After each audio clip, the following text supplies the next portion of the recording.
Ada tempat di dunia ini yang tidak bisa dijelaskan hanya dengan kata-kata. Tempat yang tidak diam, meski terdengar tenang. Tempat yang tidak bergerak, namun terus berubah. Tempat di mana kehidupan dimulai, bertarung, dan menyembuhkan.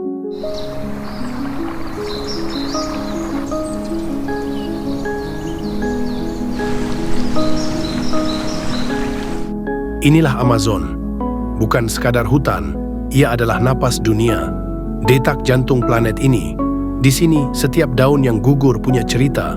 Setiap tetes embun punya jiwa. Dan setiap detik yang berlalu adalah simfoni dari kehidupan yang belum tentu abadi. Mari kita menelusuri jalurnya, tapi jangan hanya dengan mata, dengarkan pula dengan hati. Sebab Amazon bukan hanya sesuatu yang dilihat, tapi dirasakan.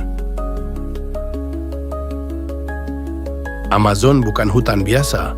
Di bawah naungan kanopi pohon yang menjulang setinggi gedung-gedung kota, kehidupan berdetak dalam ribuan lapisan, dari tanah basah hingga puncak tertinggi dedaunan. 1 hektar hutan ini mengandung lebih dari 90.000 ton kehidupan. Akar jamur, amfibi, mamalia kecil, dan serangga, segalanya saling terkait, saling membutuhkan. Ini adalah jaringan kehidupan yang begitu rumit, namun berjalan dengan keseimbangan yang nyaris sempurna.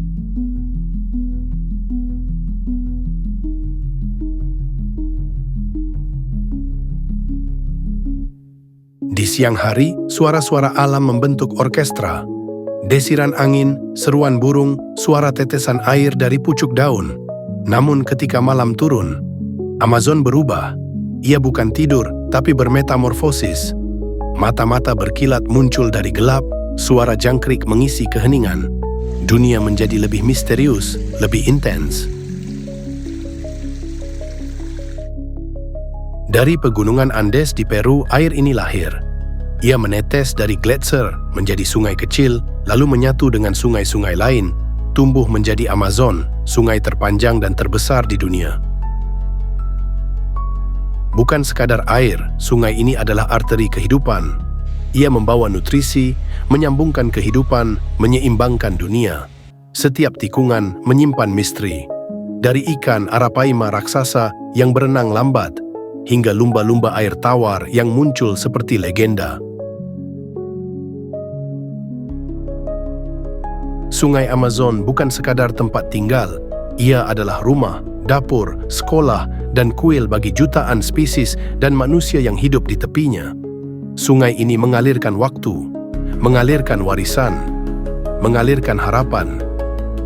Jauh sebelum peta ditemukan, mereka telah hidup di sini. Mereka tidak menyebut diri sebagai penghuni Amazon. Mereka adalah bagian darinya. Suku-suku asli seperti Yanomami, Kayapo, dan Tikuna tidak menaklukkan hutan. Mereka berbicara dengan pohon, meminta izin pada sungai, dan mendengarkan binatang-binatang malam. Dalam diam, mereka adalah penjaga. Dalam kesunyian, mereka adalah suara yang tidak terdengar di ruang-ruang konferensi dunia. Tapi mereka tahu, jika hutan ini mati, dunia akan mati bersama. Mereka hidup bukan untuk menguasai, tapi untuk memahami. Dan di dunia yang haus akan dominasi, mereka menjadi cermin tentang bagaimana manusia seharusnya hadir di alam. Amazon adalah perpustakaan yang belum dibaca. 1 dari setiap 10 spesies di dunia ada di sini. Namun ironisnya, kita bahkan belum menamai semua yang hidup di dalamnya. Dari jamur bercahaya hingga katak beracun paling indah di dunia. Dari tanaman obat yang belum diketahui khasiatnya hingga mikroorganisme yang mungkin menyimpan solusi penyakit masa depan. Setiap batang pohon menyimpan DNA kehidupan. Dan setiap makhluk kecil bisa menjadi kunci bagi misteri besar umat manusia. Amazon bukan dongeng. Ia nyata, tapi ia akan menjadi legenda jika kita membiarkannya hilang. Kini kita dihadapkan pada pilihan.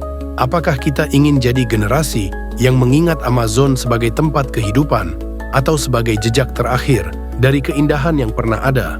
Karena pada akhirnya, menyelamatkan Amazon adalah menyelamatkan diri kita sendiri.